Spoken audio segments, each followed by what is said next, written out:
जय हिंद दोस्तों। हमारा जो चैप्टर चल रहा है हिंदी ग्रामर का वर्णमाला के अंतर्गत हम लोग व्यंजन वन पढ़ रहे हैं दोस्तों। व्यंजन वन का पहला भेद है स्पर्श व्यंजन या वर्गीय व्यंजन। तो दूसरा वीडियो लेक्चर नंबर 2 में हम स्पर्श व्यंजन के बारे में आधा कुछ बतला चुके हैं, तो उसी से हम आगे करना चाह रहे हैं। ये मेरा तीसरा लेक्चर है। तो अब जानते हैं दोस्तों, मैंने पिछले वीडियो में बतलाया कि स्पर्श व्यंजन कुल 25 होते हैं। का वर्ग, चा वर्ग, टा वर्ग, ता वर्ग, पा वर्ग, ये कुल 25 व्यंजन हैं। तो आज हम आपको कुछ बतलाना चाह रहे हैं अल्प प्राण वर्ण किसे कहते हैं। अल्प प्राण वर्ण उन वर्णों को कहा जाता है दोस्तों, जब भी उच्चारण करते हैं तो थोड़ा वायु निकलता, उसको कहते हैं अल्प प्राण वर्ण। अल्प का मतलब होता है थोड़ा, प्राण का मतलब होता है वायु, इसलिए इसको कहते हैं अल्प प्राण वर्ण। जिन वर्णों का उच्चारण करते समय थोड़ा वायु निकलता है उसे कहते हैं अल्प प्राण वर्ण। कुल इनका वर्ण कुल संख्या 15 है दोस्तों। अब बतलाना चाहते हैं दोस्तों कि हमारे जो अल्प प्राण वर्ण है कौन कौन सा है। तो ये प्रत्येक वर्ग का पहला और तीसरा और पांचवा वर्ण अल्प प्राण वर्ण कहलाता है दोस्तों। जैसे क, च, ट, त, प, ये अल्प प्राण है दोस्तों। ग, ज, ड, द, ब, अंगा, इया, अना, न, म, ये क्या है, अल्प प्राण वर्ण है। जब भी इन वर्णों का उच्चारण करेंगे दोस्तों थोड़ा वायु निकलता है, इसलिए इसको कहते हैं अल्प प्राण वर्ण। यह प्रत्येक वर्ग का पहला, तीसरा, पांचवा वर्ण अल्प प्राण वर्ण है। या 1, 3, 5 के क्रम पर आने वाले वर्ण अल्प प्राण वर्ण है। या विषम संख्या पर आने वाले वर्ण अल्प प्राण वर्ण कहलाते हैं।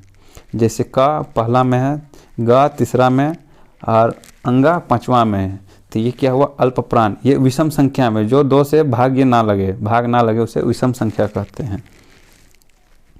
महाप्राण वर्ण किन्हें कहते हैं दोस्तों, जिन वर्णों को उच्चारण करते वक्त अधिक वायु मुंह से निकलता है उसे कहते हैं महाप्राण। उच्चारण के वक्त ज़्यादा वायु निकलता है उसे कहते हैं महाप्राण वर्ण। स्पर्श व्यंजन में प्रत्येक वर्ण का दूसरा और चौथा वर्ण महाप्राण कहलाते हैं दोस्तों। स्पर्श व्यंजन का प्रत्येक वर्ण दूसरा और चौथा वर्ण महाप्राण कहलाएंगे। दूसरा और चौथा, ख, ज, ठ, थ, फ, ये दूसरा वर्ग है दोस्तों। और ये चौथा ग, झ, ड, ध, भ, ये हमारा महाप्राण वर्ण है दोस्तों। क्योंकि इन सब का जब भी उच्चारण कर रहे हैं क, छ, ट, थ, फ, तो ये थोड़ा ज़्यादा वायु निकल रहा है दोस्तों उच्चारण करने वक्त, इसलिए इसको कहते हैं महाप्राण। ये स्पर्श व्यंजन के 2, 4 के क्रम पर आने वाले वर्ण महाप्राण वर्ण कहलाते हैं। ये सम संख्या के क्रम पर आने वाले वर्ण महाप्राण वर्ण कहलाते हैं। मैं इसलिए 3 स्टेटमेंट दिया हूँ दोस्तों। जब भी ऑनलाइन एग्जाम होता है तो कभी कभी हमसे स्टेटमेंट भी पूछ लिया जाता है, इसलिए हम ये स्टेटमेंट बना के आपको बतला रहा हूँ दोस्तों। कभी कभी पूछ दिया जाएगा स्पर्श व्यंजन में प्रत्येक वर्ण का दूसरा, चौथा वर्ण क्या कहलाते हैं, तो महाप्राण। स्पर्श व्यंजन के 2 और 4 के क्रम पर आने वाले कौन सा वर्ण कहलाते हैं, तो महाप्राण। सम संख्या के क्रम पर आने वाले कौन सा वर्ण होते हैं, महाप्राण वर्ण कहलाते हैं। तो स्पर्श व्यंजन में जिन वर्णों के उच्चारण के समय ज़्यादा अधिक वायु निकलती है उसे कहते हैं महाप्राण वर्ण। कुल महाप्राण संख्या 10 है। कुल अल्प प्राण संख्या 15 है। 5 × 15 और 5 × 10, 15, 10, 25। अब सघोष या घोष वर्ण किन्हें कहते हैं। सघोष या घोष का मतलब होता है गुंज या कंपन। तो वर्ण का मतलब जिन वर्णों को उच्चारण करते वक्त कंपन या गूंज उठता उसे कहते हैं सघोष या घोष वर्ण। जिन वर्णों, तो स्टेटमेंट है दोस्तों सघोष और घोष वर्ण का स्टेटमेंट 3 है दोस्तों, 4 है दोस्तों।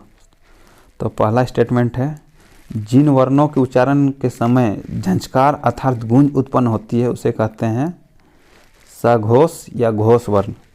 जिन वर्णों के उच्चारण के दौरान वायु कुछ देर तक वाक्य यंत्र में घूमती रहती है, मतलब जीभ में घूमते रहती है, उन वर्णों को कहते हैं सघोष या घोष। प्रत्येक वर्ग की तीसरा और चौथा और पांचवा वर्ण घोष कहलाती है। तीसरा, जैसे तीसरा में ग, ज, ड, द, ब, घ, ज, ढ, ध, भ, अंगा, इया, अना, ना, मा, ये क्या है दोस्तों? घोष। यहाँ लिखा हुआ है दोस्तों घोष वर्ण। जब भी इन वर्णों का उच्चारण करते हैं तो हमारा गूंज या कंपन उत्पन्न करती है, इसलिए इसको कहते हैं घोष। ये तीसरा, चौथा और पांचवा वर्ग कहलाता है दोस्तों घोष।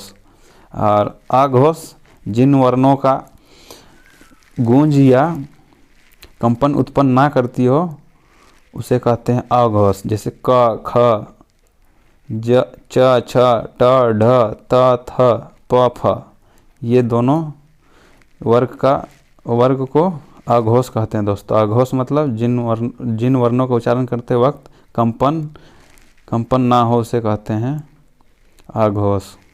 प्रत्येक वर्ग के पहले 2 वर्ण अघोष होते हैं। स्पर्श व्यंजन में अघोष वर्ण की संख्या 10 और घोष वर्णों की संख्या 15। 15 और 10 25।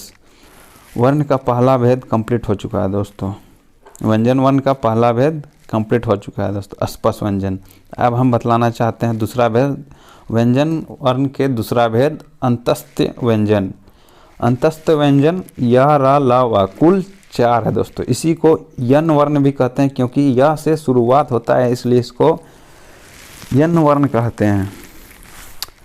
अच सारे स्वर, हल सारे व्यंजन को हल कहते हैं। यन अंतस्थ वर्ण, जिन वर्णों का उच्चारण करते समय पहले वायु फेफड़ों के अंदर जाए फिर बाहर निकलती है उसे कहते हैं अंतस्थ व्यंजन।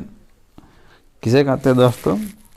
जब भी जिन वर्णों का उच्चारण करते हैं तो उस वक्त वायु से फेफड़ा अंदर जाए, पहले अंदर जाता है फिर निकलता है।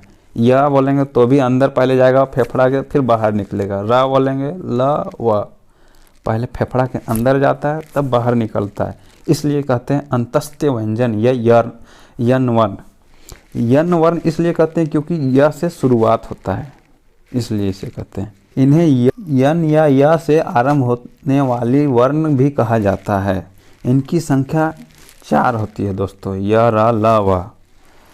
अगर आपको बेचैनी या और नींद लानी है तो य, र, ल, व 50 से 60 बार इन्हें बोले। इन वर्णों को बोलने में ज़्यादा और जोर लगता है, जिसके कारण हमारे शरीर को थकान होती है, तो बेचैनी के वक्त और नींद लाती है। जब थकान महसूस हो जाएगा तो शरीर को रिलैक्स करना पड़ता है, इसलिए इसको 50 से 60 बार इन वर्णों का आप उच्चारण कीजिएगा तो आपको बेचैनी से शांति मिलेगा। और नींद नहीं आ रहा है तो आप इनको 50 से 60 बार बोलें, आपको शरीर में थकान लाएगी ये, क्योंकि इन वर्णों का उच्चारण करते वक्त हमारे शरीर में ज़्यादा जोर लगता है, जिसके कारण हमारा शरीर थक जाता है और हमें आराम से नींद लगती है।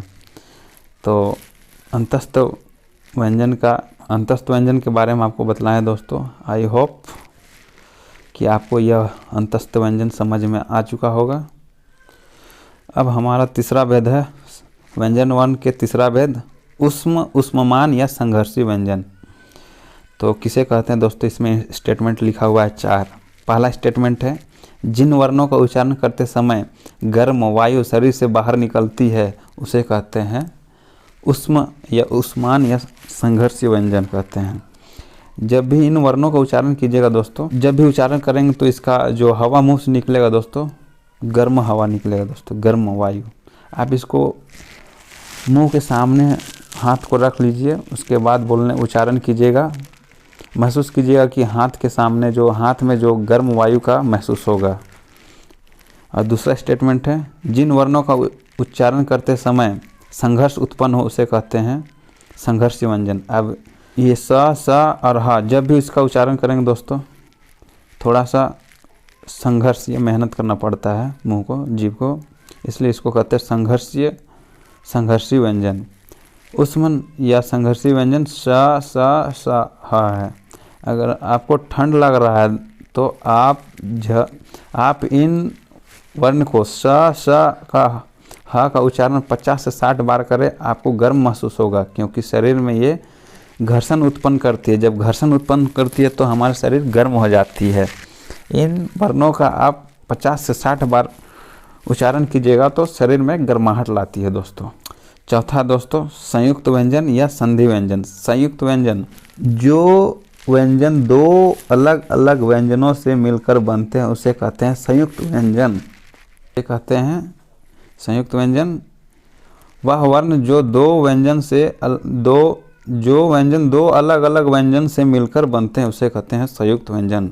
जैसे अक्ष, त्र, ज्ञ, स्र, ये 4 है दोस्तों। इन व्यंजनों का 2 व्यंजन से मिलकर बना है दोस्तों। जैसे क आधा क प्लस स से बना है दोस्तों, तक अक्षा बना है दोस्तों। त्र आधा ता जोड़ रा से बना है दोस्तों। ज्ञ आधा जा जोड़ इया से बना है, इसको कहते हैं ज्ञ।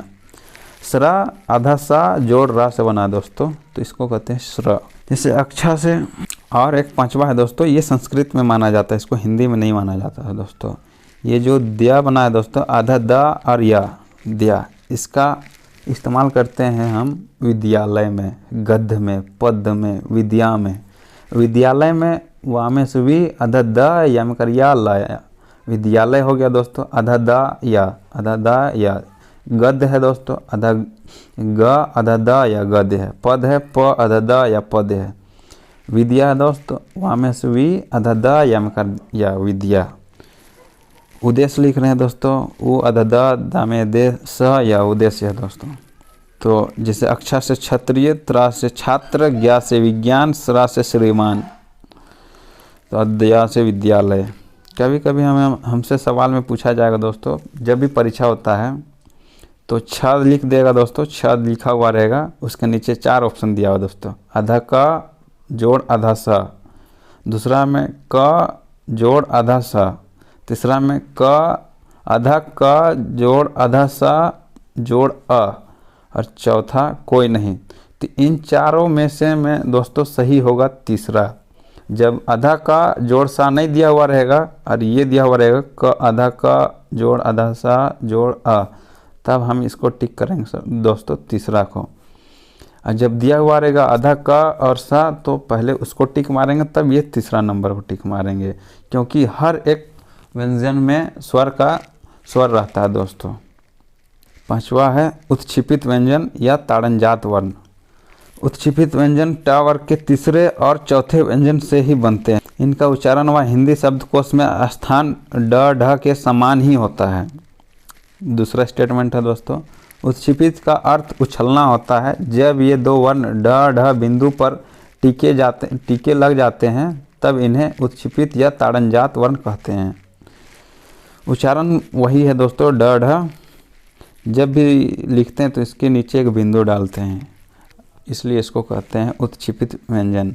इनका प्रयोग शब्द के बीच या अंत में ही किया जाता है, शब्द के प्रारंभ में नहीं किया जाता। उदाहरण, सड़क, लड़का, डंडा, मेंढक, पढ़ना, गढ़, चढ़। जैसे जिन शब्दों में उत्क्षेपित वर्ण का पहला प्रारंभ में इस्तेमाल किया जाएगा दोस्तों, वो गलत रहेगा शब्द। जैसे में ढक्कन, ढेर, ढकना, ढेरी, ढंडा, ये सब गलत है दोस्तों। तो मुझे उम्मीद होगा दोस्तों मैंने जितना भी चीज़ें आपको बतलाने का प्रयास किया आप सभी को समझ में आया होगा। धन्यवाद दोस्तों।